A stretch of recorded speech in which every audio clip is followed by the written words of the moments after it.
Good afternoon. Welcome to MediaScope's live Friday afternoon chat. This afternoon we're going to be talking about the future of media sales, and I'm really pleased this afternoon to be joined by Chris Freel, the National Advertising Sales Director from Fairfax, and Belinda Kerr, you're the founder of ICUR, Belle? Yep. Well done to you. The founder of industry recruitment business ICUR. We're trying to be joined at the moment by Matt Granger, the National Advertising Sales Director for Australian Radio Network. He might join us again shortly. We were just waiting for him to come on board. But the future of media sales, a big topic, and a topic also very close to my heart. Perhaps I can first of all get both of you to make a couple of general comments, particularly on the skills that you now see that are required by media salespeople, and how that compares to a few years ago, and also what they need to be doing to really prepare themselves for a role into 2020, which isn't too far away, but maybe also beyond that. Particularly with the onset of automation, the machine, but also with the shift away from paid media into other channels such as owned, earned, social content. Chris, if I can go to you first to give us your general views. I'm just trying to get Matt back in now. Chris, you've frozen on me. Matt is there. Chris has gone. Hello. Hi, Matt. Hi, Matt. How you going? Matt, we're live. We're live, thank you. We're live. We've just lost Chris as you came in. Sorry, Lovely. Chris. Being beaten. So I might ask that question again while Chris comes back in. Matt, I was just asking for views on media salespeople. Whoop, Chris is coming back in now. Sorry, everyone, about the few technical issues. This is live. Chris, You're back. Chris, you're back. You back? If I look to my right, I'm talking to you over on this screen, so I apologise if I'm veering that way. No, that's absolutely fine. Chris, we can see you now. Can you hear us? Chris, just try refreshing your screen.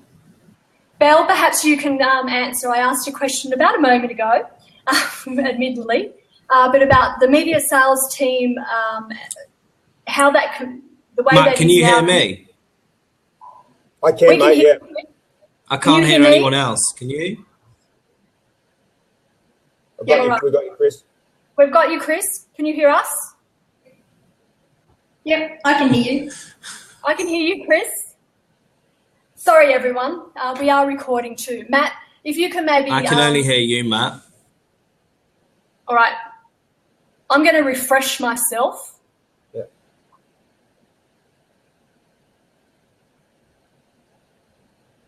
You can't hear me, Chris?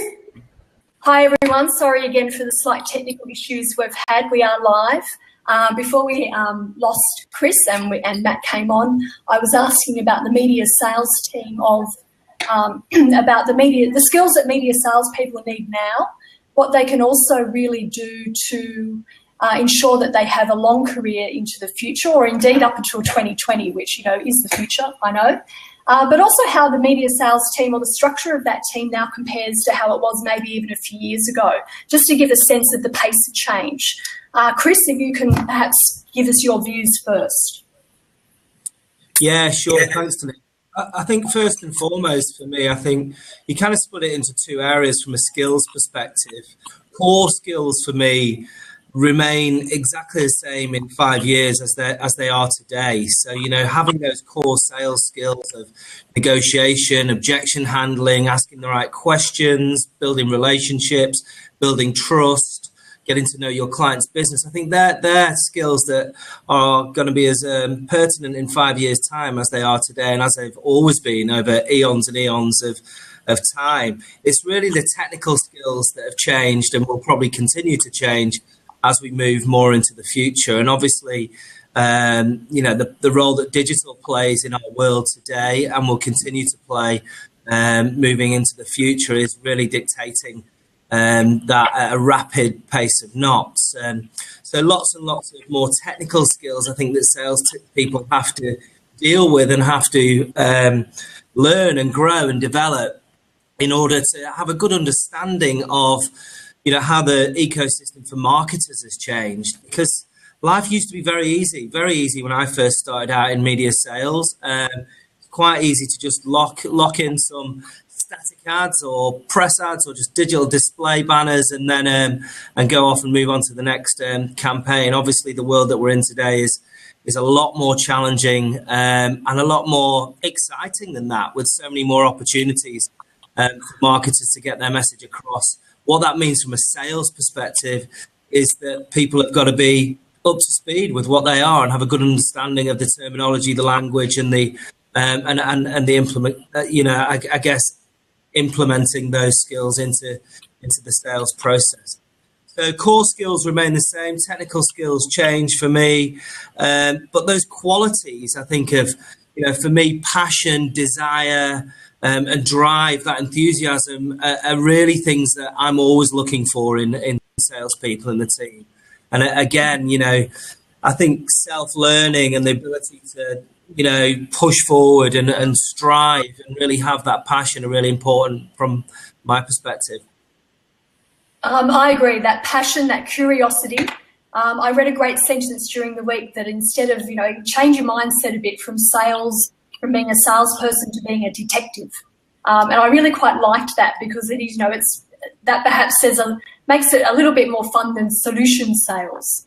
Matt, from your point of view, if you can give us some comments on the skills and qualities that a salesperson needs, how that perhaps compares, and then what they can do to ensure a long career in a very disrupted, very complex market. Yeah, sure. Look, and to add on to what Chris has just said, and yourself, you just used the word solution. I think what modern day salespeople now are communication solution partners. And again, it to some degree that sounds like a terminology change, but in the past, again, as Chris said, there was a linear sales of a medium vertical effectively. It now is around a solution, how they all form a part. And it's interesting in the way you set the session up, because I think, again, radio gets categorized as this traditional medium. But if you have a look at the discussion around how we use digital distribution channels, and probably more pertinently lately, socials being discussed to engage that audience at its core, understanding how that audience relationship evolves with our platforms and our content is the critical element of it. So again, I think it's more to do with the fact that as our businesses evolved, that audience relationship is changing. Understanding that and being able to relate that to clients and marketers and agency partners is critical, as well as though understanding what role other mediums and again paid content plays in the mix of delivering a solution for a client. So I think that's the pertinent point, where sometimes get lost with these questions around automation and programmatic. No doubt that automation is a natural way of making what we do more efficient, and programmatic to some degree will have an element of richness about data around the consumer or the audience. But again, that doesn't necessarily understand their mood state or the way they engage with it. So it's a combination. It's just, as Chris said, more complicated.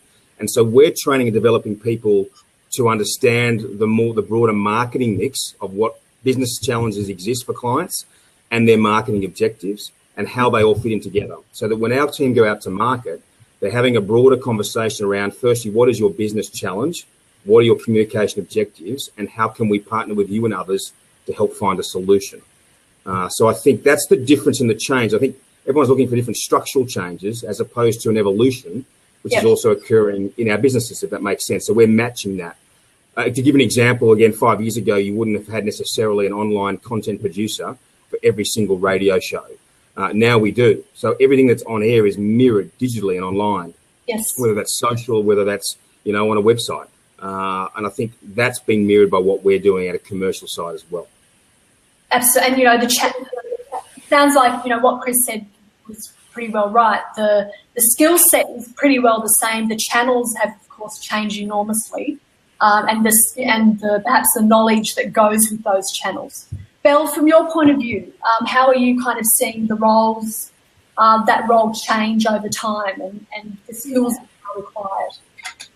Firstly, I think in days gone by, there were little pockets to hide in organisations. I think they're gone.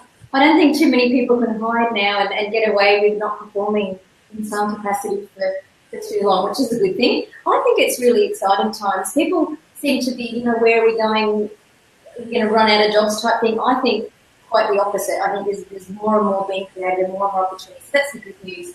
And I think salespeople need, and this echoes with what Matt and Chris have said, that they need to be able to create and build meaningful and trusted partnerships with clients and really add value to those people's business and be able to network and dig into the problems, and also be able to collaborate, that's an unused word, but collaborate with the other stakeholders and the other suppliers of those clients, because when I was selling media forever ago, it was very easy to get meetings to get in because you're only one of quite a few, as in a limited few suppliers. Now there's so many people chasing meetings and chasing connections, and each have their kind of little part to play. I think there's a real opportunity for salespeople to not just be connecting with their clients, but also these other partners and working out how they can create solutions together. So the focus becomes more inherently, obviously it's always a theme around the client, but more so then as the central point.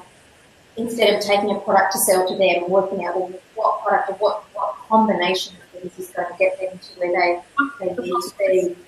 Very much more a matrix now, and I think that fear around technology, I remember when I was a kid, roughly about 15 years ago, computers sort of popped up, and everyone was worried, computers are here, everybody's going to lose their jobs. And I kind of feel like we're doing another version of that. Our technology's here, what's going to happen to our jobs? Nothing. More opportunities.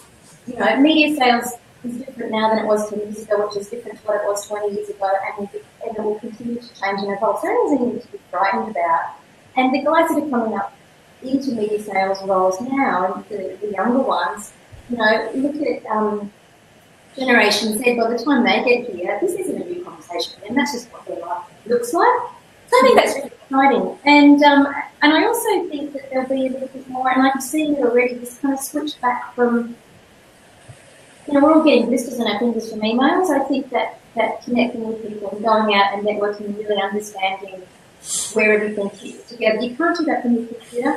If I'm hiring people, I'd be looking for people that want to go out and engage. Yeah. And also, and Chris, you touched on it as well, people who are invested in learning, because the companies can do so much, they can invest so much in training, but they can't keep up to step every 5 minutes with the new technologies and have their guys out every 5 minutes of the day learning about that. So I think, if I type in big data into Google, I'll be reading until I'm 70 on what I find, in a couple of clicks of a button. So there's no shortage of information for people to get. So I think it's the people that are going to succeed are the ones that are really invested in learning, keeping up with the change, embracing the change, using the technology, and seeing that as a resource for them to do better as opposed to a threat.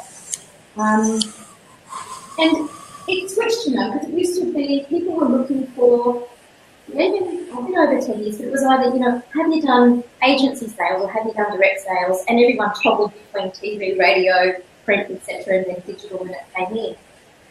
And now I think the conversation is more around, we've got we're building these big audience sort of ROI solutions and leveraging, and we've got the relationship side here, and then we've also got the other piece which supports that. So a lot of the roles we're taking now, if we looked at how many media sales roles we used to get compared to, say, a role in a customer solutions team, it was very much this. Now it's switching, so we're getting more roles that are in supporting roles. Some of those have a technical complement, some of those have, and I think that brings up an interesting point about the composition of the sales team now, and something that I particularly wanted to perhaps bring up with Matt. I also wanted to pick up on something else that Chris said in a B&T article that Matt also touched on, was going and presenting a solution to clients. Chris, in the B&T article that you posted a week or so ago, I think you made two really interesting points that I wanted to bring up.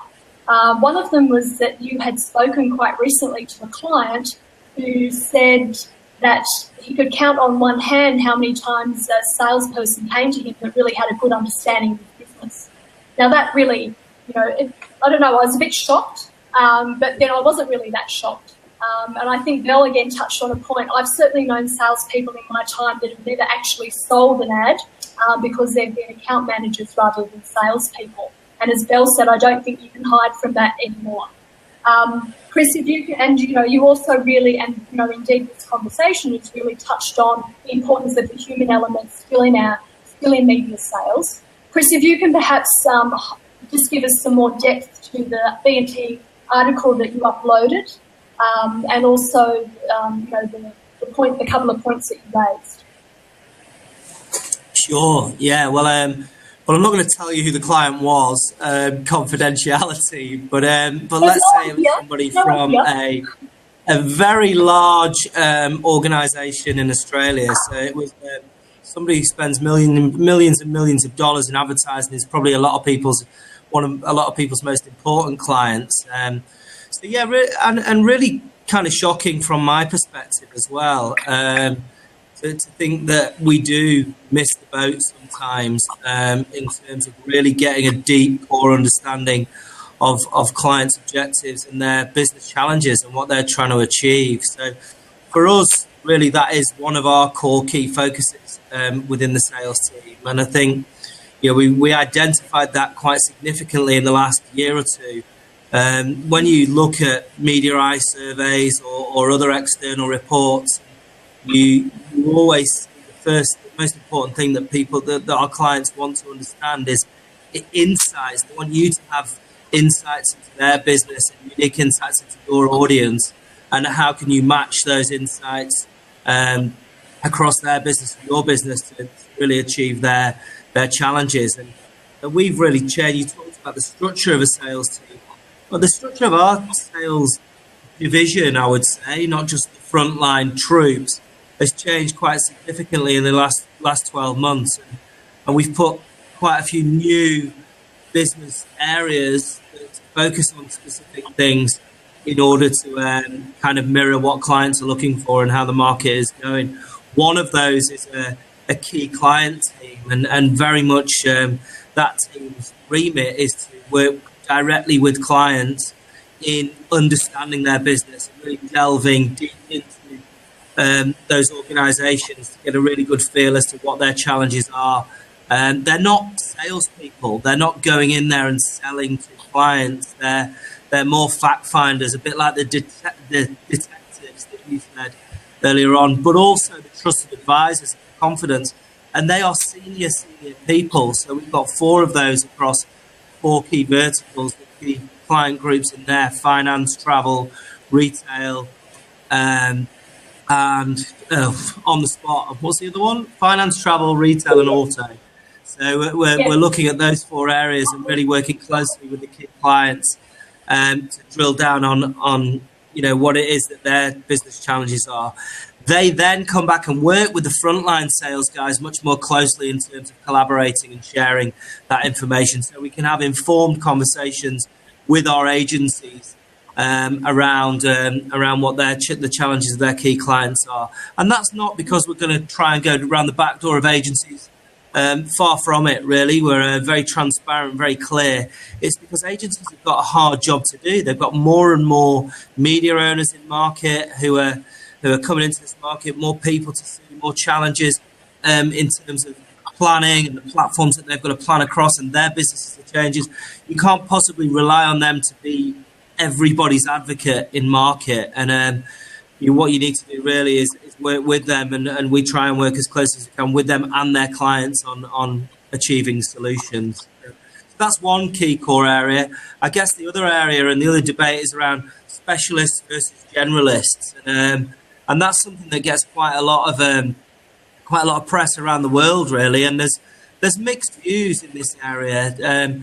I think you need both. I think really great sales teams need people who are the general practitioners, who can build great relationships, be the hunter-gatherers, who can be an advocate and a brand ambassador for whichever organisation they work for, and uncover as much information as possible and bring that back into the business, and then work with specialists on creating solutions. And our team makeup used to be a lot more generalist, was specialist. It's probably flipped on its head a little bit in the last 12 months. We've got more and more specialists, be they digital specialists in terms of data or mobile or video or content, or be they brand specialists across the Sydney Morning Herald or the AFR, or brand product specialists or client specialists. We're also employing people from lots of different walks of life in the commercial team now. We've recently employed 3 or 4 people from management consultancy. We've got a lot more analysts and strategic analysts within the business who are helping to build out those core insights and work directly with clients and really future-proof our business in terms of where we're going to. We're also, from a customer service perspective, we've also employed people from the hospitality industry into sales roles, and that's working pretty well for us as well. So, lots of different changes, and I did pick up on 5 different things in the article. I've probably talked about a couple of them there, but the others might come out as we go through the conversation. Yeah, good. Thank you. Matt, from your point of view, the changing sort of composition of the sales team, as Chris said, and it sounds like there's an awfully big back end now. Look, I think Chris touched on the specialist versus generalist role, Denise. I think there's a classic scenario in there.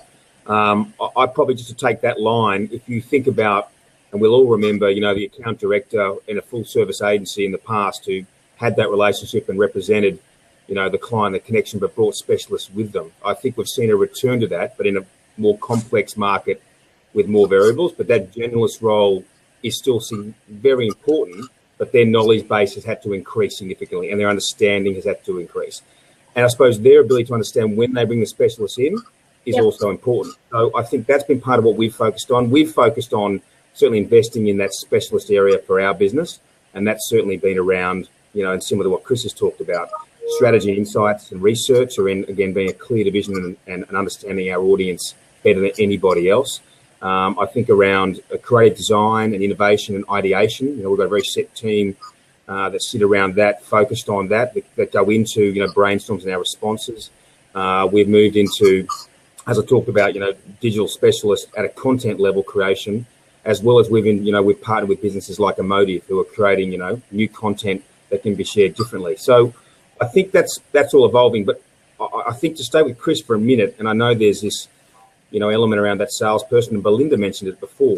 I just think that skill set is actually not changing. It's just the emphasis is changing on what we may have all experienced 15, 20 years ago. But again, to Belinda's point, you cannot hide now as an account manager and hope that just delivering the mag in the old days or picking up the call and putting the booking through will get the job done. It just won't. So again, that ownership of, us developing them and them taking ownership around the broader business around them is imperative. Otherwise, you just won't survive. But I think it's also an incredibly exciting time because their impact and their ability to have an impact is far greater than ever before. So I think that's where our focus has certainly been, and I think it sort of supports what Chris's article talks about. But I think the emphasis are similar, and most media businesses are doing the same thing. And you made comment around, in one of your questions, paid content and the shift towards different metrics. I still think advertisers, and we've seen this in radio. I mean, the radio market's growing 9% this year. Supposedly 3 years ago, music streaming was going to destroy radio, which again is a misnomer. We're going to have a situation around the fact that, it's all moving that way. I think we're now looking at what clients really want is us to understand our audience and how they can connect to them, and the richness of the relationship our audience has with our content, in our case, our talent. Very good. Chris, we're just coming back in now. Belle, would you like to make a comment? I'm particularly interested in getting your comment. Oh, can you hear me? I'm sorry, Denise, you were a bit underwater there. There's actually a storm going over Chatswood at the moment, believe it or not. Can you hear me, Belle? I can hear you, yeah. Sorry, there's a storm going over Chatswood at the moment. I hear thunder and lightning. Belle, wanted to get your views, particularly around, from the lens of a recruiter. So out of all of the roles that you're seeing in market, I mean, I think about MediaScope's newsletter today. There were multiple jobs for salespeople. How are you seeing, where's the balance? How many salespeople or sales roles are you seeing in the market? And are they being filled? Are there skill gaps? And what do we need to be really addressing that issue? Yeah, there certainly are skills gaps. And look, anyone can always fill a role, but it's what sort of person do you want in that role? And you know, this is kind of gone on forever, really. There's nothing's changed. If somebody's a really good salesperson, they'll get a job quickly. What I'm seeing from the outside in is we've gone from a time where it was pretty linear and pretty easy to identify what people wanted from the outside in and from them inside. But we're going through this change where you're talking about bringing in specialists and generalists, and I think sometimes there's a little bit of confusion in a team about what those roles should look like, because there's still this little bit of sorting out about how we structure things properly, and then we restructure them and we restructure them again, and the jobs change slightly. So I think looking for the good salesperson, that will never change. Under that, we get so much variety. We get roles where they say, you know, there'll be some version of a digital media business, and they'll say, look, you know, yeah, we just want someone who can sell really good and who can understand the mobile space, great.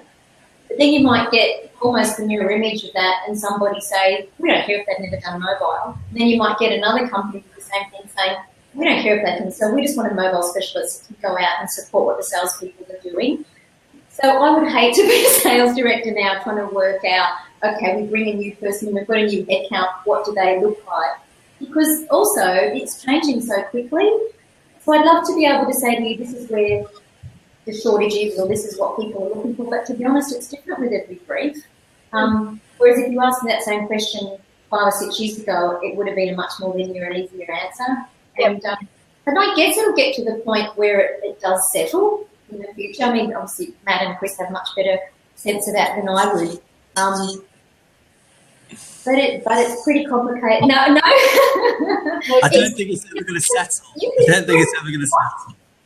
Once upon a time, you could take a good media salesperson, you go, right, almost cookie cutter, you could go there, or there. Now, it's not that easy. You really need to understand what your client's looking for, what that team looks like, and what they're really needing inherently in that business, which isn't easy, you know. And we don't always get it right, of course, either. It's tricky. Yeah, not easy. And maybe, you know, to come back to Chris's points about, you know, those core qualities that you look for in a person and a salesperson, and really everything else is learnt from there. You could have somebody who's out there looking for, I don't know, data partnership, you know, the data company looking for partnerships, and you could have somebody who's in a content marketing business, and they could hire the same person.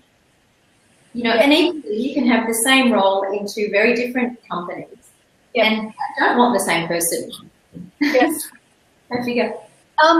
Question without notice, but something that Chris kind of picked up on that I thought was interesting to explore. Chris, you mentioned about, you know, and, you know, the age-old triangle that, you know, media salespeople have always been involved with, client, agency, media salesperson. How do you keep both of those masters happy? And certainly in a climate where, you know, the agencies are really busy. They often don't have time to, you know, see you or to assess a new opportunity and so on. So we understand what's going on there. How are you now managing, you know, that? How are you now managing those direct relationships and that eternal triangle that we've always been in? Do you know what? I don't think it's as hard as people make out. I think it's about transparency and communication, and you know, it really is. The reasons why you may talk to clients about certain things, being clear about those with agencies, and ensuring that agencies have got nothing to worry about. You're not trying to cut them out of the equation. In fact, far from it. You're trying to make their lives easier. And you know, we're still a very agent-focused organisation, and you know, that's the way we primarily will work, is through our agencies. But where we can add value and where we can work with clients directly, we will. But we'll always bring the agency into that conversation. And we've got examples of areas where we've really done some great work with clients, which we've led with the client first and brought the agency in.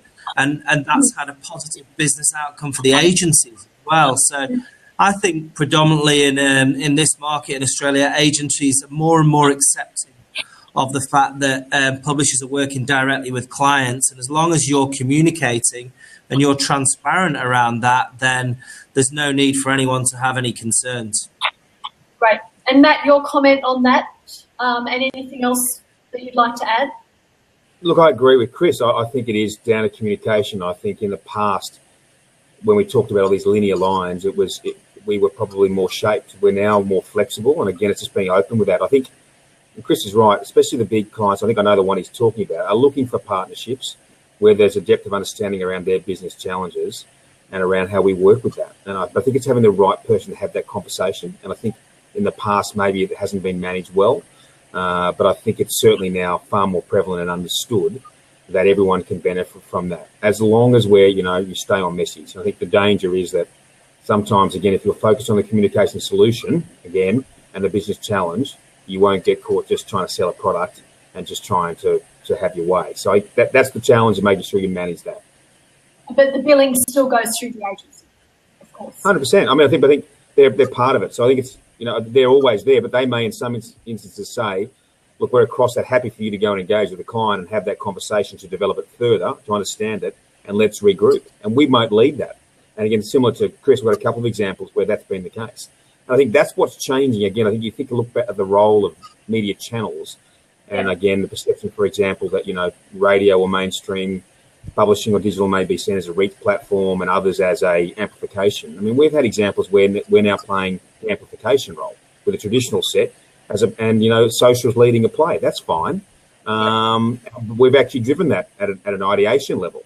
Yes. So I think, again, it just is around everyone being open, transparent, understanding the business issue and how we play a role to deliver upon that.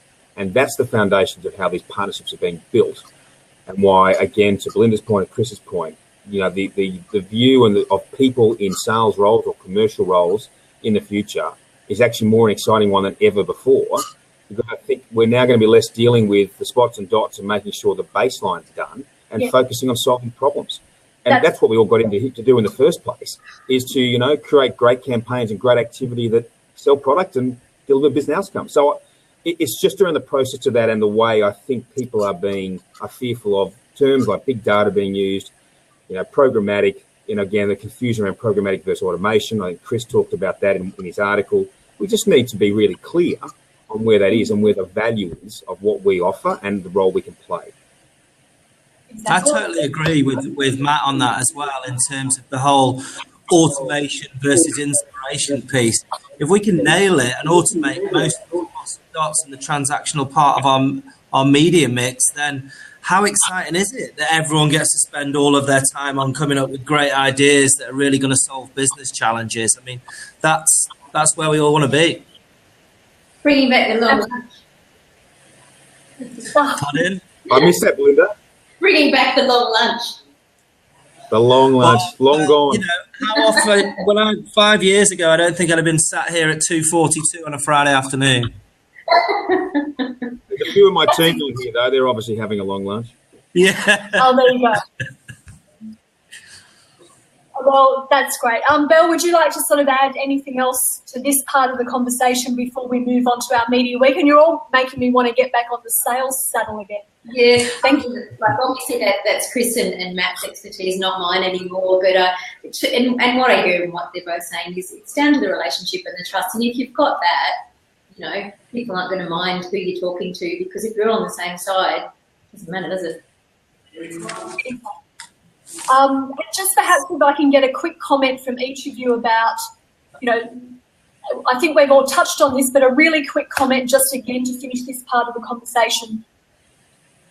If you want a long career in media sales, what do you have to do? Quickly, Chris. Quick answer. Oops, he's gone. Matt, back to you.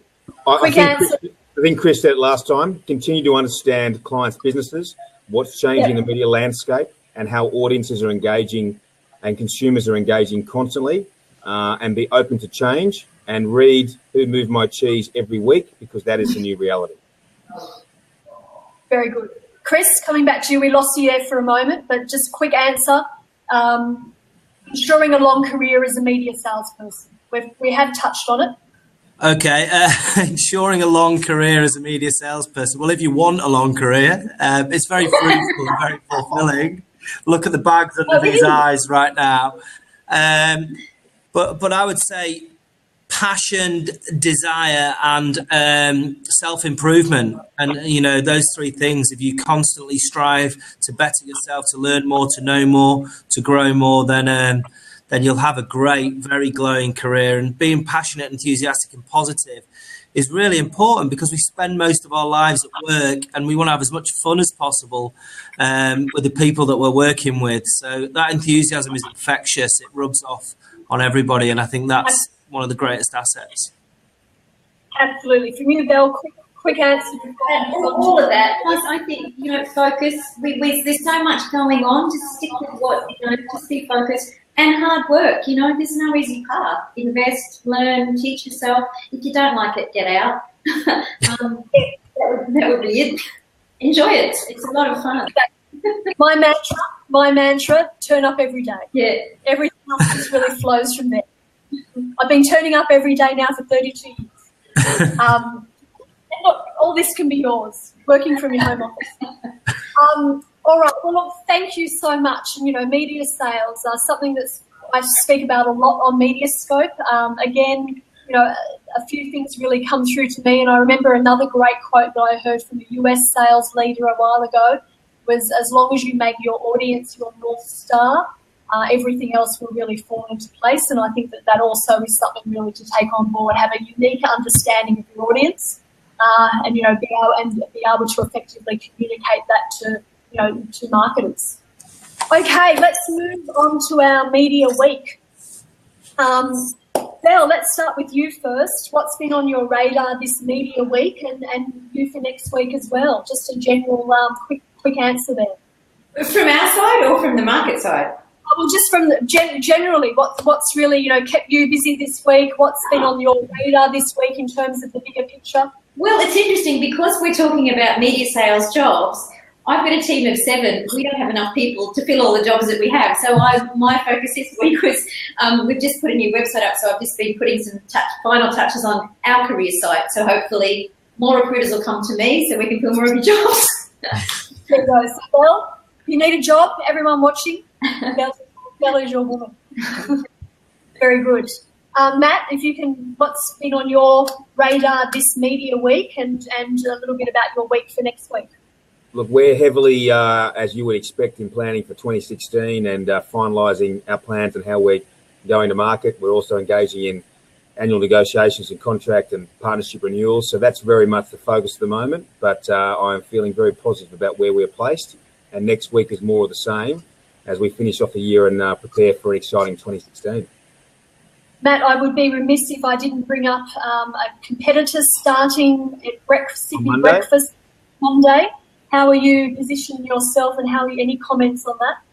Look, I think we're really clear on what our plan is and how we're executing it. And I think that change just reinforces that. So I think for us, it's just focusing on the plan and executing really well.